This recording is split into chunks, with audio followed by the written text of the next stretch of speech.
ਅਗਲੀ ਗੱਲ ਜੀ ਕਰਦੇ ਜਾਈਏ ਕੈਲੀਫੋਰਨੀਆ ਦੇ ਇਤਿਹਾਸ ਦੇ ਵਿੱਚ ਹਰਜੋਤ ਸਿੰਘ ਜੀ ਸਭ ਤੋਂ ਵੱਡਾ ਨਕਲੀ ਡਿਜ਼ਾਈਨਰ ਗੁੱਡਸ ਜਿਹੜੇ ਸ਼ੂਜ਼ ਹੁੰਦੇ ਆ, ਪਰਸਿਸ ਜਿਹੜੇ ਹੁੰਦੇ ਆ ਤੇ ਹੋਰ ਇਦਾਂ ਦਾ ਜਿਹੜਾ ਸਮਾਨ ਆ ਉਹ ਸੀਜ਼ ਕੀਤਾ ਗਿਆ ਆ। ਇਸ ਵਾਰ ਇਸ ਦੀ ਲਾਗਤ $1 ਬਿਲੀਅਨ ਜਿਹੜੀ ਉਹ ਦੱਸੀ ਜਾਂਦੀ ਆ।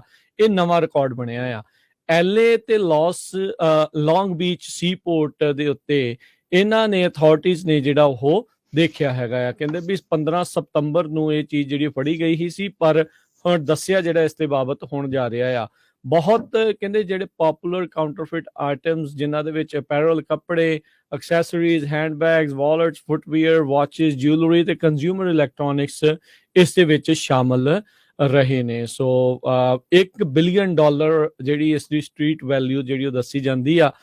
ਜੇ ਅਸਲੀ ਜਿਹੜੇ ਹੁੰਦੇ ਤਾਂ ਇੰਨਾ। ਸੋ ਹੁਣ ਤੁਸੀਂ ਹਿਸਾਬ ਲਾ ਲਓ ਵੀ ਕਿੰਨੇ ਗੈਰ ਕਾਨੂੰਨੀ ਢੰਗ ਦੇ ਨਾਲ ਨਕਲੀ ਚੀਜ਼ਾਂ ਜਿਹੜੀਆਂ ਆ ਉੱਥੇ ਵੇਚੀਆਂ ਜਾ ਰਹੀਆਂ ਨੇ, ਪਰ ਇਹ ਲੱਭਣ ਦੀ ਬੜੀ ਕੋਸ਼ਿਸ਼ ਜਿਹੜੀ ਉਹ ਕਰਦੇ ਆ। ਨਾਈਕੀਜ਼ ਹੋ ਗਏ, ਗੁੱਚੀਜ਼, ਬਰਬਰੀਜ਼, ਸ਼ਨੈਲ, ਲੂਈ ਵਟਨ ਤੇ ਹੋਰ ਪਤਾ ਨਹੀਂ ਤਰ੍ਹਾਂ ਦੀਆਂ ਜਿਹੜੀਆਂ ਕਾਊਂਟਰਫਿਟ ਡਿਜ਼ਾਈਨਰ ਗੁੱਡਸ ਆ ਇਹ ਐਲਏ ਲੌਂਗ ਬੀਚ ਸੀਪੋਰਟ ਤੋਂ ਜਿਹੜੀਆਂ ਉਹ ਫੜੀਆਂ ਗਈਆਂ ਨੇ। ਤੇ ਹੁਣ ਤੱਕ ਜਿਹੜਾ ਹਰਜੋਤ ਸਿੰਘ ਜੀ ਇਹ ਕੈਲੀਫੋਰਨੀਆ ਦੇ ਇਤਿਹਾਸ ਦੇ ਵਿੱਚ ਸਭ ਤੋਂ ਵੱਡੀ ਅਮਾਉਂਟ ਤੇ ਇਹ ਫੜੇ ਗਏ ਨੇ।